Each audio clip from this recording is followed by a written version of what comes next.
Over a month ago, I decided to replay the MSQ of Final Fantasy XIV all the way from ARR to the current patch 6.1 and compare the evolution of its storytelling and overall quality from one expansion to another, including the base game. That, along with me wanting to experience the NA Party Finder, led to the creation of a level 1 character, and I went about doing my thing from scratch. But now that the MSQ and everything is finally over, this video will be a review of how I look at ARR based on where it stands as of 2022. So let's start with the first big rework to A Realm Reborn, mainly the quest for the 2.x series of patches. In the past, this, along with the part 1 of ARR, was the greatest undertaking for anyone starting Final Fantasy XIV. Most people used to give up halfway through because of how dragged out it was. And we all know what they say, right? You either quit in A Realm Reborn or don't stop playing the game. Now this is kind of a double-edged sword, but for what it's worth, A Realm Reborn is not as bad anymore. As much as I love the game and don't mind doing mundane fetch quests for hours, I can't deny it was absolutely boring back in the day, even with all of the world building and character setup that A Realm Reborn does. Plus, I had way too much free time on my hands back then, so it didn't really bother me as much as it should have, but that does not change the fact that it wasn't really that good. However, this situation was sorta addressed after many years and it was a step in the right direction. Of course, the game has not changed much overall, but the insane clutter of quests that used to be there is no more, which makes it a lot more streamlined and bearable than before. I mean, think about it. You don't have to do the Sunken Temple dungeon anymore, and that is honestly a blessing. Some good quests that focus on the world and atmosphere did take a hit, but if that means that they'll have to play hide and seek with walking ones and cabbage ones deep in the forest, I'm fine with it. But that's not all. They made a small addition to the quality of life for ARR a while back, which had a huge impact. Flight. That's right, once you cleared the Praetorium, you were able to fly in all areas of A Realm Reborn without first having to collect ether grains. This change, in my opinion, was the most impactful one for the quality of life.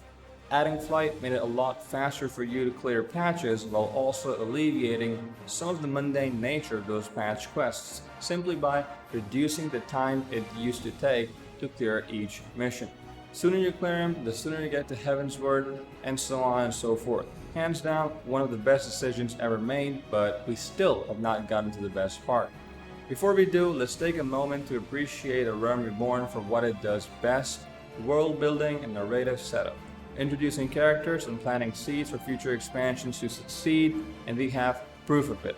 Look no further than Heavensward, Stormblood, Shadowbringers, and now Endwalker. Even the upcoming expansion is going to have some ties to it. But now, let's talk about the several changes to A Realm Reborn which were part of patch 6.1. Several dungeons in ARR, including Sestasha, Copperbill Mines, Thousand Maws of Totorak, etc. were reworked, along with added visual changes and better textures. Some of the tedious encounters of each dungeon were reworked, like the Copperbill Mine Giant, where you had to first deal with Spriggans and bombs before the boss eventually appeared, or the slime boss that used to take no damage unless you blew it to smithereens.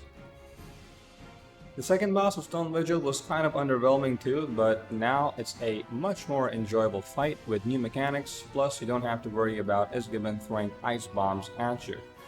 Not only that, but the final boss of Brave Flox's Longstop also saw some changes, which makes the encounter much more consistent to modern FF14 dungeons and trials. These are just some of the changes that were implemented to A Realm Reborn dungeons, making them a bit more bearable, refreshing, adding new life to it. Plus, you might even have a little bit of fun if they pop in a roulette.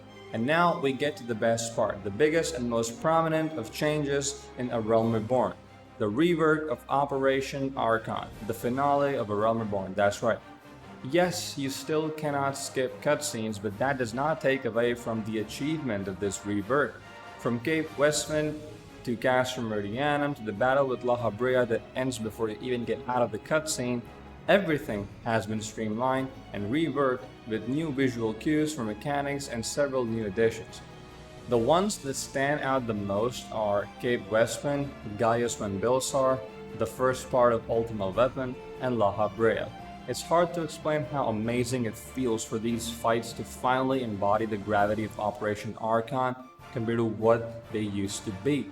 You could argue that they were good for their time, but that does not change the fact that they were underwhelming in the grand scheme of things. If you want to know more about this, feel free to go ahead and do the new duties. I'm pretty sure several people out there have already tried it, but if you haven't and you're watching this video, make sure to go check it out. The new Operation Archon is simply amazing. Like, I would say it's a lot better than what it used to be. Having reworked this content and adding Flight to A Realm Reborn while also removing the clutter of quests that used to be there has brought the quality of the base game to a whole new level. It's finally a fairly enjoyable experience. But that's pretty much it for the video. Let me know what you think about the brand new Operation Archon and the other changes to ARR in the comments below. If you enjoyed the video, make sure to show some support, and I'll catch you in the next one. See you.